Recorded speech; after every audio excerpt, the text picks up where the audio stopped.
All right, y'all. So check this out. I got finished watching the Freaknik documentary that is available on Hulu. It's called Freaknik. I think it's called the greatest story never told or something like that, right? Now, first off, I want to say that it is a story that was told about Freaknik. I forgot who produced it. It wasn't a big budget like this one was, but it's on YouTube. It's a Freaknik documentary that was already out that I watched. It was long, but it was pretty cool. Now, this one was pretty good. It was a good watch. I advise anybody who's a fan of Atlanta rap, Atlanta culture, hip hop culture, especially HBCUs, all of that, man. You definitely got to check this out. I can talk about the good parts of what I liked about it. It just was symbolic, like where it came from, how it started. I'm not going to get into the whole spill and ruin it for you. The question, this is all for, and this is spoiler alert, kind of. This is the question for attendees of Freaknik. So all of my attendees of Freaknik, of course, that's before my time. I was young back then, way too young to even look at Freaknik, right? But I want all of the people who actually attended Freaknik from the 80s and in the 90s. Let me know about this. This is the question everybody wants to know. Did Uncle Luke ruin Freaknik? Now, why are you saying Uncle Luke out of all people, J Red? What are you talking about? All right, because I was watching the documentary and it was something that I noticed. I'm going to read this tweet that somebody made, or I don't know if it was, I think I found it on Instagram, but I was watching the Freaknik documentary and I was thinking kind of the same thing. And you all can let me know if I'm wrong or this person is wrong, particularly the Freaknik attendees. But look at this. And this is for those who watched it as well. So this person, April Showers, she said the key point I have taken from this is that the degeneracy of Freaknik started when Uncle Luke got involved. When we Black Americans started it, it was an entire vibe that was a great success for the decade. Then the degenerates arrived and it was painted as Black culture. Shake my head. This delineation must always be loud and clear, and I'm glad that it's highlighted in this documentary. Now, that was big. That was big. If you notice, she used the word delineation and Black Americans. Now, of course, the delineation has been going on right now because Black Americans is an ethnic group. A lot of people like to say Black first, foundational Black Americans, or American descendants of slaves. I pretty much just like saying Black Americans, but I roll with foundational Black Americans because we built this country, meaning that your parents didn't come from anywhere else. A lot of us were already here. Everybody wasn't brought on slave ships, but a lot of the Caribbean culture actually entered in. And that's when a lot of the freaky stuff started happening. You know what I'm saying?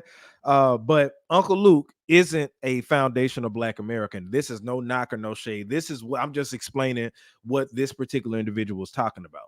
So if you watch Freaknik, the documentary, it gives details on how it all started in the 80s. It was started by college students because they didn't have any money to go home for spring break. And the word freak back then wasn't used in the term that we used it like in modern terms. If I hear freak, that means sex. But the freak back then didn't mean as much graphic freak as it is now. And then it's freaknik, like a picnic, freaknik, and everything like that. But if you look at the old photos and old footage in the 80s, during that time, the late 80s, it looked like a regular HBCU homecoming. It looked like a regular HBCU homecoming. It looked like a family reunion. Now, it was a lot of young folks there. It was dancing involved, all that stuff, right?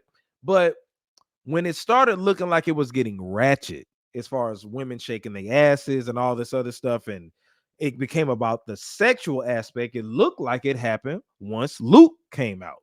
When Luke got involved, like they said, you started seeing the degeneracy of it, because I think Freaknik ended in like 97, officially 98, but like 97, 98, 96 is when it started falling off.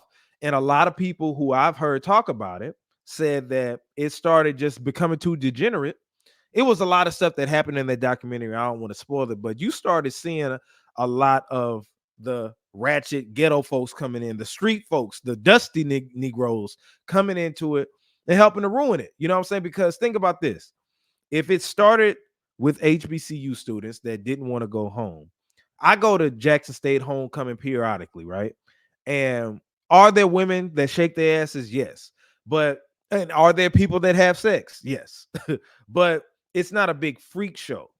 And typically, what happens is a lot of the people in the surrounding areas who may be ratchet or maybe thugs or whatever the case may be, they don't get involved in that. They say that's for the college folks. We're gonna go somewhere else. You know what I'm saying? A lot of those ratchet, dusty Negroes don't come around because they feel like college alumni or college students are too bougie because it's a separation tactic in that. You know what I'm saying? So with Luke bringing that type of ratchet, type of shaking that ass, all that into the equation, could that have been the destruction? Is that what it is? Because they do say it did get too wild, you know, and it was college students that were saying at that time I didn't want to come back, it was too much and stuff like that. So yeah, do you think that Uncle Luke ruined Freaknik?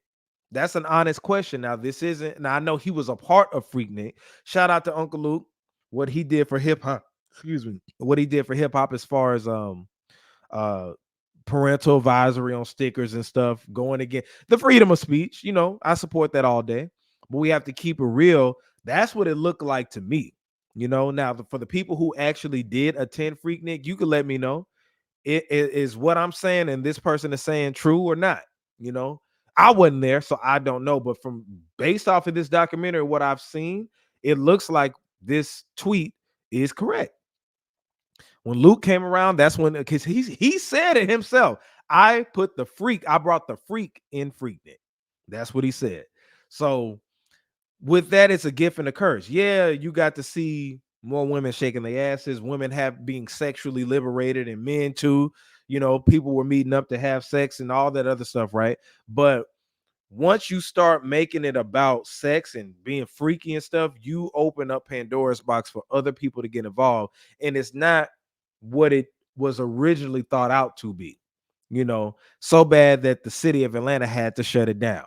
It had to shut it down. But yeah, but when we talk about FBA culture, you know, it can get infiltrated for sure. And that happens, you know, and I could go into a whole different rant about that. I don't even feel like getting into that. But the question at hand is, did Uncle Luke ruin it? Let me know in the comments, especially if you are a Freaknik attendee, a Freaknik alumni. I really want to know and hear from you all. What do you think? Because I know Luke came out in like 93, but that changed the landscape of it. It changed the whole landscape of it. And if he came out in 93, it was only a couple of years left until Freaknik went all the way down. Because, like I said, look at the footage. It wasn't all that ass shaking and all that other stuff in the 80s and like 90, 91, all that stuff. It started happening in 93 on out. So, did Uncle Luke ruin Freaknik? Let me know in the comments what you think, especially if you not watch the documentary and you are Freaknik alumni. All right, this is J Red signing out.